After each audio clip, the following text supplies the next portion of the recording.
What if the very thing that threatens you most is what God plans to use to shake an empire? What if your most fragile season, when you feel powerless, ignored, and forgotten, is exactly where your deliverance is being planted? Without discernment, so many people miss the call on their lives, and many never even discover it. Before this story is over, you will see that your struggles are pregnant with purpose, and your obstacles are just stepping stones propelling you into your destiny. This knowledge will help you discern your season so you can finally enter into what God has for you. The story begins with a baby, and it ends with God quietly turning Pharaoh's own house into a hiding place. Israel is suffering. Slavery has made life feel heavy, empty, and meaningless. And amidst that crushing weight, a Levite woman gives birth to a son. She looks at him, and she just knows. This child is marked for purpose. So she hides him. For 3 months, she keeps this secret out of sight, out of reach of the machine that devours Hebrew sons. But eventually, the walls close in.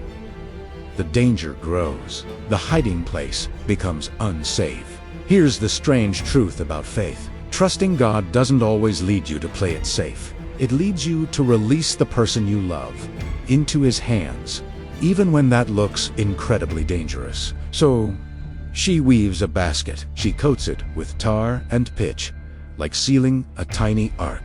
Then she lays her baby inside and places him among the reeds by the Nile.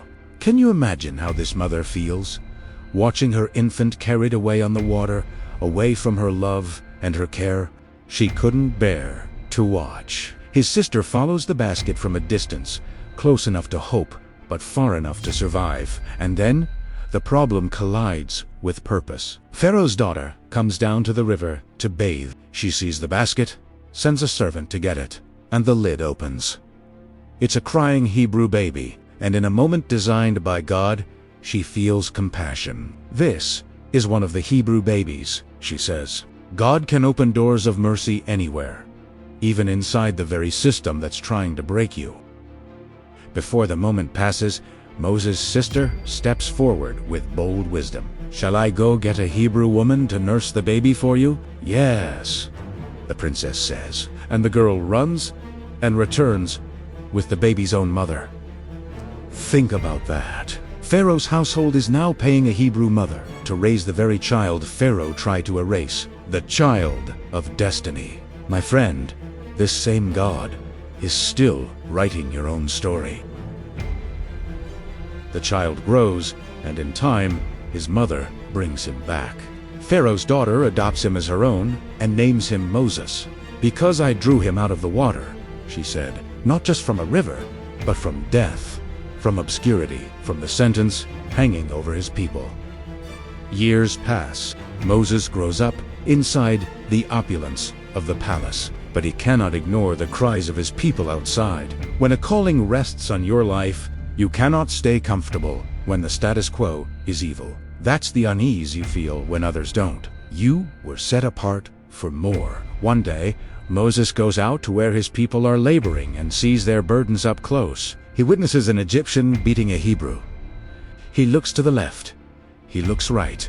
No one is watching. And Moses snaps. He strikes the Egyptian down and hides his body in the sand. Please understand, the fact that you're called doesn't instantly mean you're ready. The pain of growth will always precede greatness. Justice, outside of God's timing, becomes dangerous, but God is still in control. The next day, Moses tries to intervene again. This time, 2 Hebrews are fighting. He asks, the one in the wrong, "Why are you hitting your fellow Hebrew?" And the response cuts him like a blade. "Who made you ruler and judge over us? Are you going to kill me like you killed the Egyptian?" Moses freezes. "So, the thing I did is known." Instantly, the palace that raised him becomes the place he must escape from.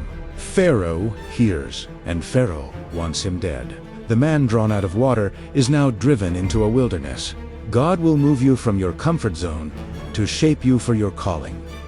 Your trials are only preparation. You are not forgotten. Moses flees to Midian and sits down by a well. Tired, unknown, a foreigner with a past. And just when it seems like his story has shrunk to nothing, God moves again. 7 daughters arrive to draw water, but shepherds bullied them away. Moses stands up to help them because the call inside him still fights for the vulnerable. He rescues them and draws water for their flock. So even in your desert place, keep listening. God's plan is still unfolding. The daughters go home early, and their father asks, "Why so soon?" They say, "An Egyptian rescued us. He even drew water for us." "Where is he?" their father asks. "Invite him." Moses is welcomed, and Zipporah, one of the women he rescued, becomes his wife. But while Moses lives this quiet life, Israel still groans under oppression. Their cries ascend to heaven. God hears their cries and reaches out to his people. He was moved by their suffering. My friend, when you feel hidden in the reeds, God still sees you. When you feel stuck in the desert, God is shaping you. When your prayers feel unanswered, God is still there, and deliverance is still real. So if your season makes you feel powerless, ignored, and forgotten, do not lose hope. Like Moses, trust God to place your destiny in a safe place and set it afloat on sure waters. In the fullness of time, you will arrive where you were meant to be. So lift your head up, because God is with you, and He is faithful. Thank you for watching, and remember to subscribe for the next chapter in this inspiring story.